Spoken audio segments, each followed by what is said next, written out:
getting there ready for an awesome with notebook and paper for what we're about to listen to. You know, statistics say that by the end of January, 80% of people have lost their New Year's resolutions. Well, a lot of people's is health. So we're getting started. We're getting a jump start again with Miss Felicia Stoler. Hi, Felicia. Hi, thank you for having me on. Yes, thank you for being with us. So tell us, I was totally taken by the title of your book. Yeah. Living Skinny and Fat Genes. Tell us a little bit about that. Yeah, so I actually came up with the title of the book because in the book I tell a story about a cartoon I once saw where somebody was sitting across from the doctor and says, "Hey doc, fat genes run in the family," and the doctor says, "No, nobody in your family runs." So, you know, I wrote my book about 8 years ago, and you know, now we can actually have genetic testing done. I don't know if either of you have tried like something like 23andMe or Ancestry.com. Beyond where you came from, you can actually get a full health profile. And I recently had mine done this past year, and it said that I would be of average weight. You know, so I thought that that was very interesting because there are a lot of obese people in my family. So, you know, I kept saying, I think it's just the lifestyle, but, right. You know, but really when you get down to the genetics, you can actually look at that. That is awesome. Yeah. Felicia, you know a lot about diets. There's a lot of fad diets. You watch it on the media, you see it on television. Everybody's got a different kind of diet. How to lose this weight real quick. Yeah. No exercise, no sweat, no stress. Just take this pill. So what's your opinion on that, on fad diets? Well, first, fad to me stands for fast-acting diet, and the word diet also means, you know, I kid around, did I eat that, right? So you take it I love that. and you break that down and you look at, you know, what that is. Really, what diet is it's the sum of your habits and behaviors around food.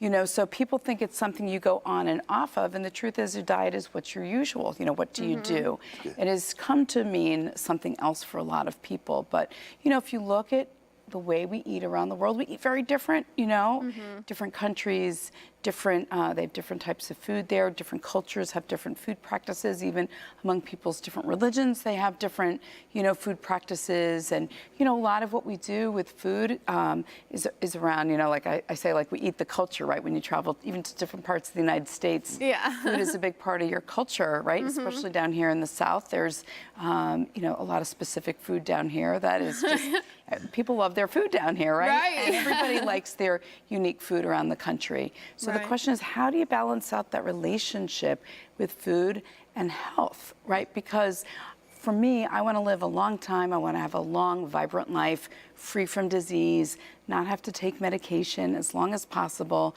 And, you know, there's this research that's been done with the blue zones where they look at places in the world where people live to be 100 and what they had in common, and a lot of which we're going to talk about in a few minutes. Yes. Yeah. Awesome. Yeah. Now, one of the practices that we were talking about a little bit before the show that I find interesting, I know a lot of people that, you know, before it was like you have to have breakfast in order to balance your day. And now there's a lot of talk about time-restricted eating and intermittent fasting. I know my husband, Jeremy, who's watching tonight, he does intermittent fasting. So tell us a little bit about what you found as far as fasting and how that helps in our health. Sure. So fasting has been around for thousands of years, right? People have been doing it for a long time. We have evolved from humans that survive feast or famine, so we are able to do that. We are able to go a day or two without eating and be okay. We don't always recommend it. And 5 of the major religions of the world use fasting as part of their observance and practice. So, you know, if you think about it, this is sort of where like science meets religion, right? Yeah. So, you know, and I'm a diehard scientist, so I had the opportunity to go to the first global summit on fasting this past November at USC in Los Angeles. And I was just so fascinated and really just so impressed with the level of science that was shared there. So just to break down some of the different styles of fasting, since you wanted to know about that, there's intermittent fasting, which is where you technically fast for, let's say, a whole day, 16 hours to maybe 36 hours, considered an intermittent fast. Okay. You can have water when you do that. So even something to think about, like people that observe, the Muslims that are observing Ramadan, right? They don't eat during daylight hours. So they only eat when the sun goes down until the sun goes up again. So they're pretty much fasting a long day, right? And then there's something called time-restricted eating, which is where you only eat during a set period of the day, sort of very similar to that. So for people that aren't sure how to do it, what I recommend that you do is you start off where you only eat during 12 hours of the day, and then you fast during 12 hours of the day. So you could, let's say, go from 7 a.m. in the morning until 7 p.m. at night, or 8 a.m. in the morning until 8 p.m. at night. And then once you do that and you master that, you can bring that down to a shorter window, like let's say 8 hours a day. And then the third type of fasting that there is something called prolong fasting, where it's a prolonged period of time. It's usually done with water fast. So there's a researcher at USC by the name of Dr. Walter Longo, and Time magazine named him one of the 50 most influential people in health because of his research on longevity, where he started off with water fasting. And what happened was, in human studies, it's very hard. It's really difficult for people to just do water for 5 days. So he developed this program. It's called Proline FMD for fasting mimicking diet. So it basically mimics being on a fast. So it's a very low calorie diet for 5 days. And what happens during that, which is what is so fantastic, is this process called autophagy. So auto means automatic or self, and phagy means like a breakdown. So where we automatically break down underperforming cells in the body. So when people are talking, especially this time of year, about doing cleanses, well, this is how the body does a cellular cleanup from the inside out.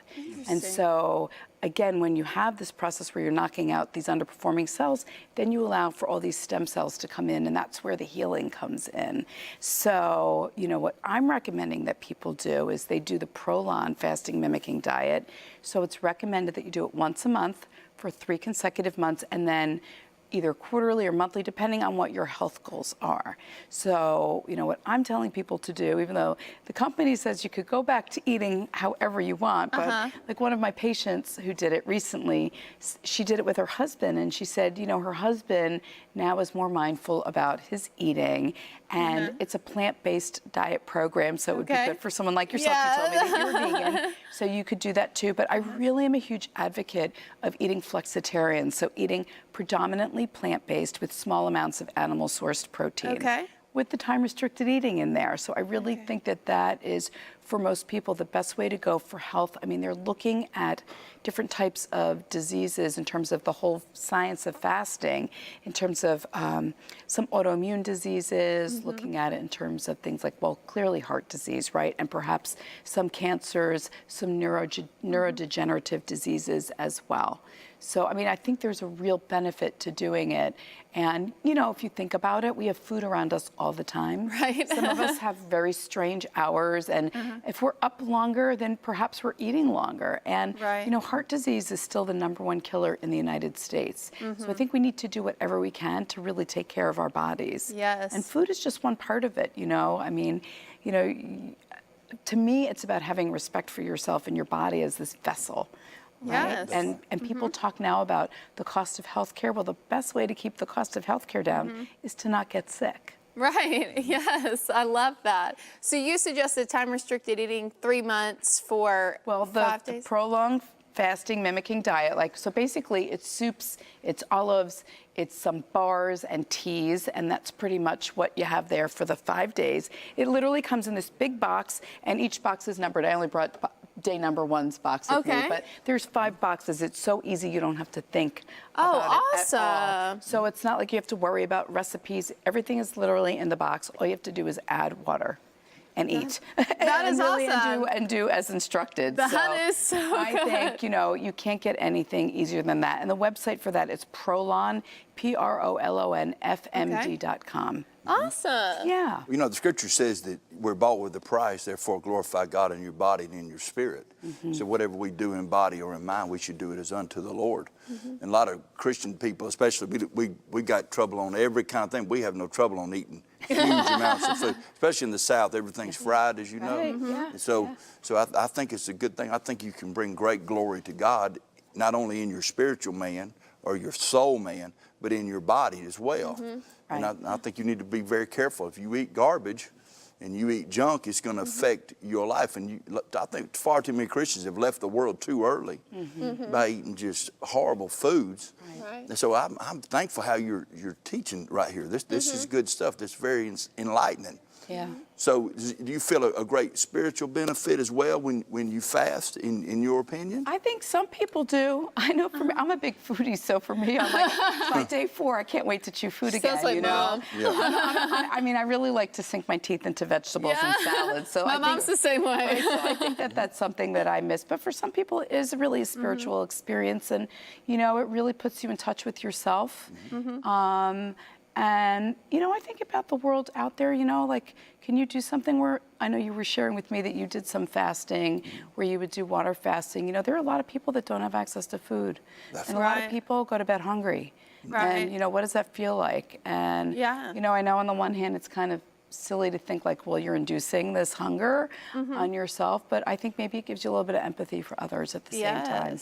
I agree with that. I think if you take what you would spend on a meal, $20, $50 in a day, and you took that money and helped a homeless person, or you helped somebody that was struggling, I think that would bring great glory to God as well. Right, and I want people to understand too that eating healthy doesn't have to be expensive. I know there's a lot of misperceptions about that, but you know, like I brought some things here today. I brought lots of produce. I brought some fresh stuff.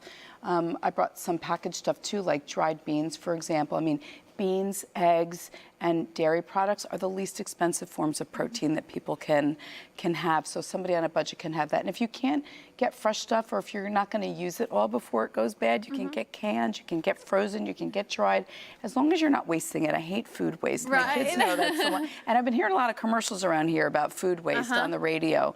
So, you know, I think we need to be more mindful about that too. Yes. Yeah. So I'm sure there are some viewers here tonight who are tuning in and they're like, okay, I want to eat healthy, but I'm running my kids around. I am doing 100 different things.